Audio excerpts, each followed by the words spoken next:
पुणेकरांनो, ही बातमी तुमच्यासाठी अत्यंत महत्त्वाची आहे. जर तुमच्या वाहनावर अजूनही हाय सिक्युरिटी रजिस्ट्रेशन प्लेट म्हणजेच HSRP बसवलेली नसेल, तर आता सावध व्हा. येणाऱ्या 18 फेब्रुवारी 2026 पासून पुणे RTO रस्त्यावर उतरून जोरदार तपासणी सुरू करणार आहे. HSRP नसलेल्या वाहनांवर थेट 1,000 रुपयांचा दंड आकारला जाणार आहे. RTOने दिलेल्या माहितीनुसार 31 डिसेंबर 2025 पूर्वी नोंदणी झालेल्या वाहनधारकांना नंबर प्लेट बसवण्यासाठी 15 फेब्रुवारी 2026 पर्यंतची अंतिम मुदत देण्यात आली आहे. यानंतर कोणतीही सूट दिली जाणार नाही. पुण्याची सध्याची स्थिती पाहिली तर चित्र चिंताजनक आहे. शहरात सुमारे 24,28,000 वाहने आहेत.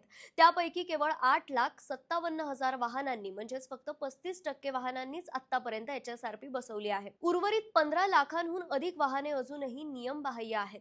RTO कडून स्पष्ट करण्यात आले आहे की HSRP ही केवळ औपचारिकता नसून वाहनांची ओळख, चोरी रोखणे आणि सुरक्षेसाठी अत्यंत महत्त्वाची आहे. म्हणूनच पुणेकरांनो, दंड टाळायचा असेल आणि कायदेशीर अडचणींपासून दूर राहायचं असेल तर वेळेत HSRP नंबर प्लेट बसवून घ्या. हीच वेळ आहे नियम पाळण्याची, कारण 18 फेब्रुवारी नंतर दंड अटळ आहे.